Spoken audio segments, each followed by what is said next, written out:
Computer organisation and architecture के इस lecture में इलेक्ट्रॉनिक्स इंजीनियरिंग से मैं रामकृष्ण शर्मा आप सभी का स्वागत करता हूं। पिछले लेक्चर में हम लोगों ने सेमीकंडक्टर मेमोरी को समझा था। अब हम एक एक करके अलग अलग सेमीकंडक्टर मेमोरी के बारे में पढ़ेंगे और सबसे पहले हम लोग प्राइमरी मेमोरी में सेमीकंडक्टर रैम को स्टार्ट कर रहे हैं, ठीक है ना। तो सेमीकंडक्टर रैम दिखता कैसा है, उसका इंटरनल स्ट्रक्चर क्या होता है, वो कितने तरह का होता है, उसके बारे में सारी बात हमको करनी है। ये पूरा का पूरा वीडियो दो भाग में डिवाइड किया गया है। पहले में सेमीकंडक्टर रैम जो हम मार्केट से लेते हैं उसके पिन्स के बारे में स्टडी करेंगे और दूसरे लेक्चर में हम लोग रैम जितने तरह का भी होता है उसके इंटरनल स्ट्रक्चर क्या होते हैं उस पर हम लोग बात करेंगे, ठीक है। तो आइए हम लोग शुरू करते हैं सेमीकंडक्टर रैम। तो देखिए, अगर हम रैम की बात करें, रैंडम एक्सेस मेमोरी, तो हमने ये बताया था कि ये वोलाटाइल नेचर का मेमोरी है ना, जिसमें टेम्परेरी डेटा लगातार रीड भी किया जा सकता है और लगातार इस पर राइट भी कर सकते हैं। मतलब एक डेटा उसमें पहले से प्रेजेंट है, दूसरा डेटा उसको रिप्लेस करेगा। जब तक उसकी टेम्परेरी ज़रूरत है तब तक उसमें रहेगा और जैसे उसकी ज़रूरत ख़त्म हो जाएगी या अगला डेटा जब सीपीयू एक्सेस करने वाला होगा तो वह डेटा रैम के उस सेल में आकर स्टोर हो जाएगा, मतलब वो पुराने डेटा को रिप्लेस करेगा। इस टेक्नोलॉजी पर ये काम करता है।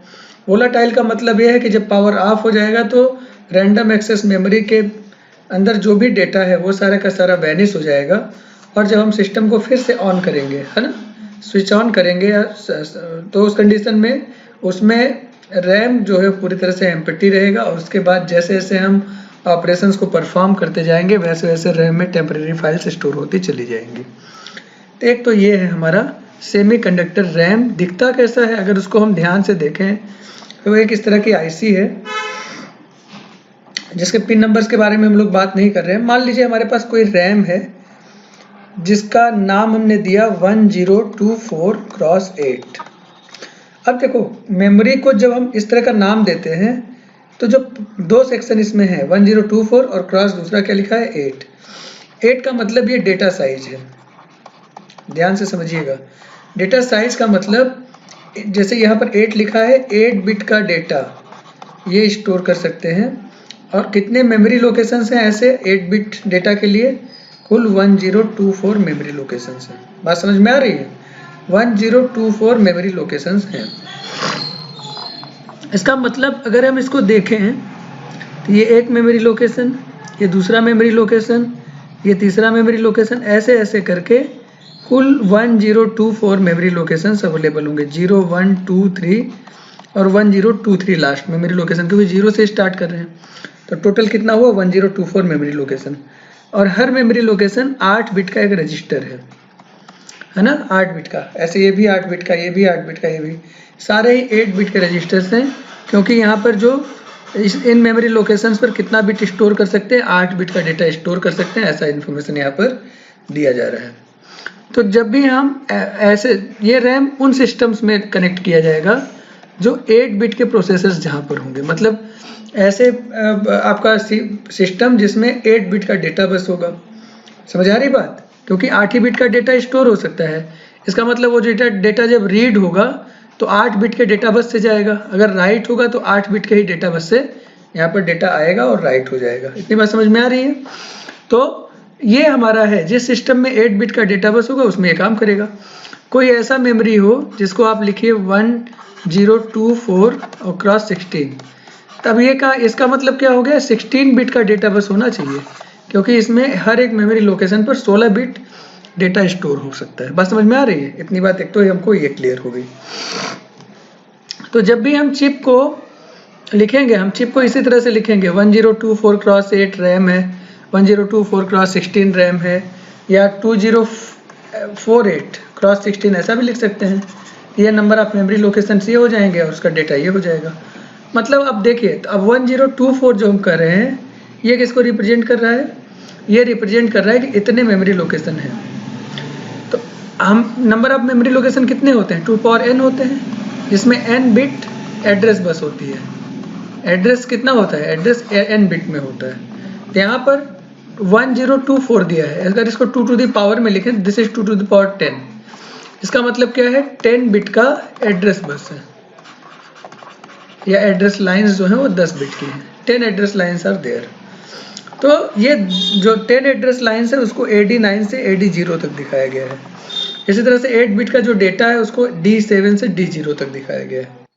बात समझ में आ रही है? अगर कोई रैम होता जो अभी हमने लिखा था 2048x16, तो 2048 का मतलब 2 to power 11, इसका मतलब ये जो हमारा होता है 11 बिट का होता। तो आप क्या लिखते? AD10 से AD0 तक लिखते। बात समझ में आ रही है? तो इस तरह से एड्रेस बस और डेटा बस ये दोनों हमको समझ में आ रहे हैं। इसमें मेरे ख्याल से कोई प्रॉब्लम किसी को नहीं होनी चाहिए। अच्छा, जब हम वर्ड की बात करते हैं, अब जरा वर्ड भी समझ लीजिए, वर्ड क्या है ना? तो कुछ यहाँ पर मटेरियल है जिसको हम यहाँ डिस्कस करना चाह रहे हैं। देखो, अगर अब 4 बिट का डेटा है, 4 बिट को आप क्या बोलते हैं? निबल बोलते हैं, NIBBLE। ठीक है, 8 बिट को आप बोलते हैं बाइट, 1 बाइट। 16 बिट को बोलते हैं आप 2 बाइट, और 2 बाइट को ही बोलते हैं 1 वर्ड। तो वर्ड मतलब 16 बिट का डेटा। ठीक है, ऐसे 32 बिट ये क्या हो जाता है? 1 डबल वर्ड, डबल वर्ड है ना, वर्ड का दो गुना डबल वर्ड। ये सारे नाम हैं। ये तो हमारा हो गया जितने बिट का आप एक्चुअली में डेटा यूज करते होंगे उसके लिए। लेकिन अगर कहीं पर वर्ड लेंथ बोलते हैं, वर्ड लेंथ का मतलब या सिंपल में यूज किया कि भाई 1024 वर्ड्स है ना, तो अब यहाँ पर वर्ड्स बोल दिया मतलब वर्ड लेंथ की बात कर रहे हैं। और वर्ड लेंथ का मतलब उसका जो वर्ड लेंथ होगा वो होगा जितने बिट का डेटा उसमें एक साथ प्रोसेस हो सकता है। डेटा बस उसमें कितने बिट का है ना? जैसे यहाँ पर 8 बिट का डेटा बस है, तो जो वर्ड लेंथ होगी वो 8 होगी। अगर 16 बिट का डेटा बस होगा तो जो वर्ड लेंथ होती है वो क्या होती है? 16। तो हम लिखते हैं 1024 वर्ड मतलब 1024 क्रॉस 16। तो ये इसको समझना है कि भाई वर्ड जब हम कर रहे हैं, वर्ड में मेमोरी को स्पेसिफाई कर रहे थे तो 16 बिट का डेटा होगा। लेकिन अगर हम वर्ड को वर्ड लेंथ की तरह यूज कर रहे हैं, इसका मतलब क्या है? वो 16 बिट, 32 बिट, 64 बिट कुछ भी हो सकता है। ये डिपेंड करेगा हमारा जो सिस्टम है वो कितने बिट का डेटा बस होल्ड करता है। बात समझ में आ रही है? अब हमारे सेमीकंडक्टर रैम में कुछ पिन भी अवेलेबल है। एक तो हमारा क्या हो गया? 8 बिट का डेटा बस, 10 बिट का address bus, depending on this situation है ना, जो भी इसमें दिया हुआ है उसके आधार पर। अच्छा, अब रैम है तो इसमें रीड भी होगा और राइट भी होगा, इसमें तो कोई शक है नहीं। तो ऑब्वियस सी बात है, इसके लिए रीड और राइट दोनों ही पिन की जरूरत पड़ेगी। लेकिन आपको यह भी पता है कि मेमोरी से जब डेटा रीड होगा, इसका मतलब डेटा को मेमोरी से डेटा बस पर ले जा रहे हैं, और जब मेमोरी में डेटा राइट होगा इसका मतलब डेटा को डेटा बस से मेमोरी में ले जा रहे हैं, लिख रहे हैं वहां पर। बात समझ में आ रही है? अब ऐसी बात है, दोनों एक साथ तो नहीं हो सकते। जिस समय रीड होगा उस समय राइट नहीं होगा, जिस समय राइट होगा उस समय रीड नहीं होगा। इसका मतलब रीड और राइट जो सेक्शन है वो अपोजिट नेचर के होंगे। जिस समय रीड 1 होगा राइट 0 होना चाहिए, जिस समय रीड 0 होगा राइट 1 होना चाहिए, है ना? एक को इनेबल करेंगे, दूसरे को डिसेबल करके रखेंगे। एक तो हमारा रीड राइट का कॉन्सेप्ट। दूसरा हमारे इसमें चिप सेलेक्ट होंगे। तो हर चिप को जब हम यूज करते हैं तो चिप को इनेबल करने की आवश्यकता होती है। इनेबल करने के लिए आप उसको लो या हाई सप्लाई देते हैं। इसमें 2 चिप सेलेक्ट पिन्स हैं जैसे यहाँ पर दिखाया गया है। चिप सेलेक्ट 1 CS1 जिसको बोल रहे हैं, और दूसरा CS2 है जिसके ऊपर बार लगा हुआ है कॉम्प्लीमेंट, या इसके पिन को अगर आप देखें तो एक बबल की सहायता से इसके पिन को दिखाया गया है। ये जो बबल है ये बता रहा है कि ये एक्टिव लो पिन है। Active low pin, active low का मतलब क्या होता है? मतलब 0 पर ऑन होगा। इसका मतलब जब जहां पर बबल लगा है या बार लगा हुआ है पिन डिस्क्रिप्शन में, उसको आप 0 प्रोवाइड करोगे तब ये चिप काम करेगा। और ऊपर वाला चिप देखिए CS1, वो उसमें ऊपर कोई बार लगा है नहीं, उसमें कोई बबल बना है नहीं, इसको हाई देना पड़ेगा तब ये ऑन होगा। इसी तरह से रीड और राइट को देखिए, तो जब हाई होंगे तभी वो ऑन होगा, रीड ऑपरेशन या राइट ऑपरेशन इनेबल होगा, है ना? बात समझ में आ रही है? इतनी बात यहाँ पर है। तो रीड ऑपरेशन या राइट ऑपरेशन के लिए जो हमारा स्पेसिफाइड चिप सेलेक्ट कंट्रोल है पहले वो ठीक होना चाहिए।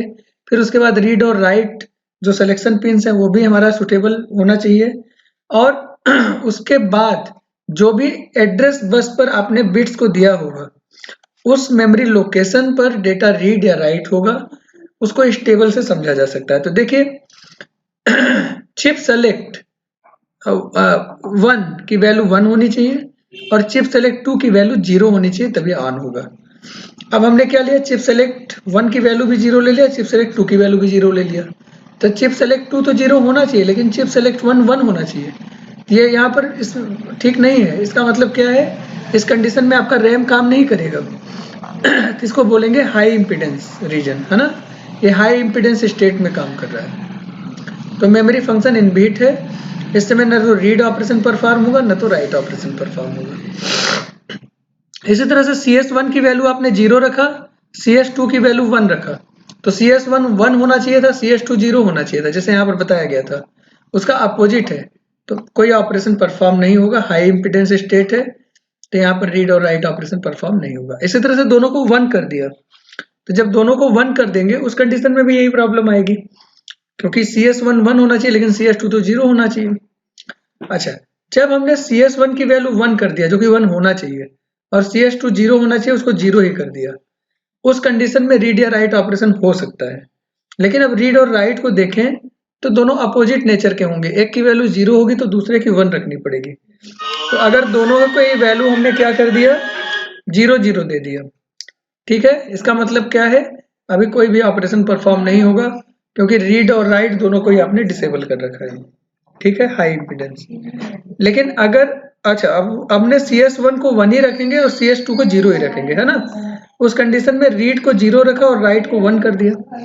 इसका मतलब रीड डिसेबल है और राइट इनेबल है। तो चूंकि दोनों अपोजिट नेचर के हैं, यहाँ पर सिग्नल जो आपने अप्लाई किया इसलिए काम करेगा। और राइट को 1 दिया है तो राइट ऑपरेशन परफॉर्म होगा। राइट का मतलब क्या होता है, राइट का मतलब डेटा बस पर जो भी डेटा होगा वो मेमोरी लोकेशन पर जाएगा। तो डेटा बस से जो डेटा है वो रैम में चला जाएगा, राइट हो जाएगा। बात समझ में आ रही है। चिप सेलेक्ट 1 और चिप सेलेक्ट 2 0 की कंडीशन में अब बदल दीजिए, रीड की वैल्यू 1 कर दीजिए, राइट की वैल्यू 0 कर दीजिए। तब रीड 1 है और राइट 0, मतलब राइट डिसेबल होगा और रीड इनेबल हो जाएगा। तो रीड ऑपरेशन परफॉर्म होगा, मतलब रैम पर जो डेटा होगा वो डेटा बस में चला जाएगा, मतलब रैम से डेटा रीड किया जाएगा, डेटा बस की तरफ जाएगा। अगर चिप सेलेक्ट 1 है, चिप सेलेक्ट 2 हमारा 0 है, उस कंडीशन में अब रीड और राइट दोनों ही आपने हाई कर दिया। हमने चारों कंडीशन लिया है, तो जब दोनों हाई कर दिया, आप दोनों को इनेबल कर रहे हैं, तो ये इनवैलिड स्टेट है। क्योंकि क्या बात हुई थी, अगर एक हमारा काम करेगा दूसरा काम नहीं करेगा, तो जब दोनों को हाई कर दिया तो रीड होगा कि राइट होगा तो रैम को पता नहीं। ऐसी कंडीशन में सिस्टम क्या होता है, हॉल्ट स्टेट में चला जाता है, न तो रीड ऑपरेशन परफॉर्म होगा न तो राइट ऑपरेशन परफॉर्म होगा। बात समझ में आ रही है। ये जो टेबल है, ये टेबल इसी चिप को एक्सप्लेन करने के लिए बनाया गया है ना। जितने भी रैम चिप होंगे वो इसी तरह से काम करेंगे। तो इस तरह से आपका सेमीकंडक्टर रैम काम करता है। मेरे ख्याल से ये वीडियो आपको अच्छा लगा होगा। आप चैनल को सब्सक्राइब करें, बाकी लोगों से बोले वही चैनल को सब्सक्राइब करें और आगे आने वाले वीडियोस का आनंद लेते रहिए। चलिए अगले वीडियो में हम लोग फिर मिलेंगे, तब तक के लिए आप सभी को नमस्कार।